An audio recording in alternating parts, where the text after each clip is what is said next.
Sprawdzasz kolbę kukurydzy i widzisz coś takiego. Pusty wierzchołek, pojedyncze braki albo brakuje całych fragmentów kolby. Pierwsza myśl, kukurydza źle się zapyliła. Tylko że nie zawsze właśnie tutaj leży problem. W jednym przypadku nie doszło do skutecznego zapłodnienia, a w drugim ziarniak został zapłodniony, zaczął się prawidłowo rozwijać i dopiero później został zredukowany. W tym odcinku pokażę, jak odróżnić te dwie sytuacje i co mogło do nich doprowadzić. Przeanalizujemy też kilka różnych sytuacji z plantacji i sprawdzimy, jak się zmieniała reakcja rośliny w zależności od warunków i od momentu, w którym pojawił się stres. W poprzednim odcinku pokazywałam, skąd się biorą 2 czy 3 kolby na jednej roślinie i mówiłam wtedy, że ta dodatkowa kolba wcale nie musi oznaczać problemu. Kukurydza może po prostu wykorzystać dobre warunki i próbować zbudować większy potencjał.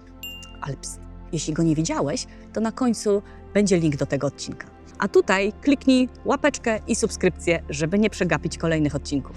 Zacznijmy od bardzo prostego mechanizmu. Każdy potencjalny ziarniak na kolbie ma swoje własne znamie, czyli jeden z tych charakterystycznych włosków wychodzących z kolby. Na to znamie musi trafić pyłek z wiechy i to jest zapylenie. Ale to jeszcze nie oznacza, że mamy już ziarniak. Pyłek musi wykiełkować i wytworzyć tak zwaną łagiewkę pyłkową, która rośnie przez całe znamie aż do zalążka. Dopiero wtedy dochodzi do zapłodnienia i zaczyna się rozwijać młody ziarniak. Czyli najprościej, pyłek na znamieniu to zapylenie, a powstanie ziarniaka wymaga jeszcze skutecznego zapłodnienia.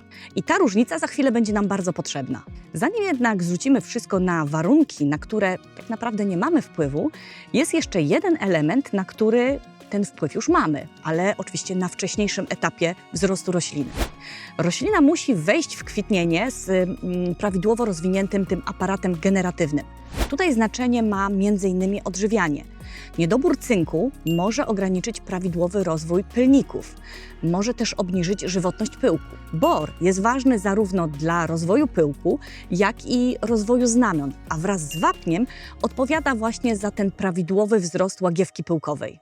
Natomiast magnez i siarka działają już bardziej pośrednio. Są po prostu niezbędne dla prawidłowego przebiegu fotosyntezy i takiego metabolizmu całej rośliny. Czyli problem może się zaczynać, zanim jeszcze zobaczymy pyłek na znamionach. I dopiero na tak przygotowaną roślinę nakładają się warunki pogodowe, takie jak susza, która może opóźnić wyrastanie znamion, oraz wysoka temperatura, która dodatkowo zwiększa takie ryzyko zaburzenia w procesie i pylenia, i zapłodnienia. Pierwszy problem to znamiona spóźniły się na pyłek. Spójrzmy na taką kolbę.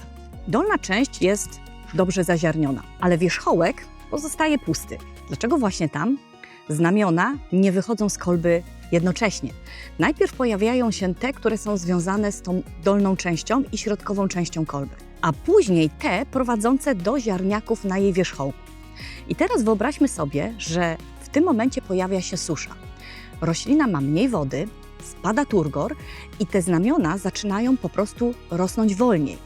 Wiecha może już normalnie pylić, ale część znamion nadal zostaje wewnątrz, ukryta pod tymi liśćmi okrywającymi kolbę. Kiedy w końcu się pojawią na zewnątrz, no to ta największa fala pylenia może być już za nami. I im bardziej znamiona spóźniają się w stosunku do pylenia wiechy, tym większe mamy ryzyko problemów z zaziarnieniem. Dlatego susza w czasie kwitnienia bardzo często uderza właśnie w ten wierzchołek kolby.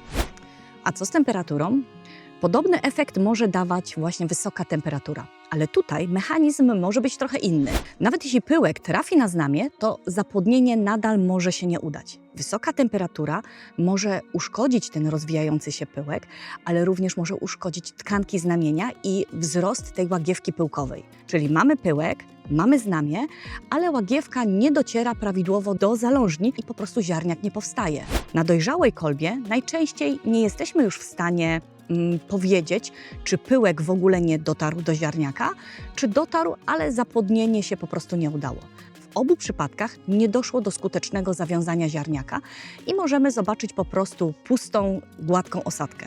Kolejny problem, ziarniak powstał, ale później obumarł. Teraz spójrzmy na inną kolbę.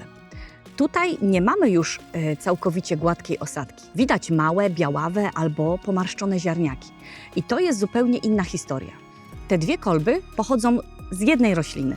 Tutaj zapylenie i zapłodnienie udało się. Ziarniaki rozpoczęły swój rozwój, ale później zabrakło już warunków, żeby te ziarniaki utrzymać. Najbardziej znowu narażone są te ziarniaki na wierzchołku, ale też te na tych dodatkowych kolbach. A dlaczego? Bo one zaczynają swój rozwój później niż te ziarniaki znajdujące się niżej na głównej kolbie. Te dolne zdążyły już rozbudować takie silne miejsce pobierania asymilatu. Jeżeli kilka dni po zapłodnieniu przychodzi silna susza, wysoka temperatura albo coś bardzo mocno ogranicza fotosyntezę, no to zaczyna się konkurencja tych ziarniaków o składniki pokarmowe. I roślina nie zawsze utrzyma wszystko, co wcześniej rozpoczęła. Najczęściej przegrywają właśnie te dodatkowe kolby i te najmłodsze, najpóźniej zapłodnione ziarniaki. A co mówi nam układ braku ziarniaków?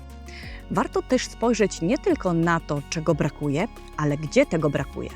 Pusty wierzchołek bardzo często kieruje nas w stronę takiego późnego pojawienia się znamion, stresu podczas kwitnienia albo właśnie tej redukcji najmłodszych ziarniaków. Natomiast jeżeli pomiędzy prawidłowymi ziarniakami mamy nieregularne, puste miejsca, przyczyną mogą być na przykład uszkodzenia znamion przez szkodniki i przebieg warunków w czasie kwitnienia.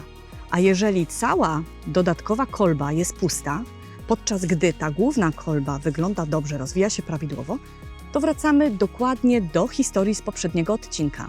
Roślina stworzyła dodatkowy potencjał, bo miała do tego warunki, ale dopiero ten okres kwitnienia, warunki podczas tych pierwszych dni rozwoju ziarniaka zdecydowały, ile z niego zostało. Jeśli interesuje Was wpływ odżywiania na kwitnienie, na zaziarnienie, to polecam również odcinek o cynku, bo jest to jeden z najważniejszych mikroelementów wpływających właśnie na prawidłowy rozwój pylników, na żywotność pyłku i na cały proces zapłodnienia. A jeśli na swoich plantacjach widzicie plantację z 2, z 3 kolbami na jednej roślinie, to zajrzyjcie koniecznie do wcześniejszego odcinka o wielokolbowości. Tam wyjaśniam, skąd bierze się to zjawisko i kiedy może być ono szansą, a kiedy jest problemem.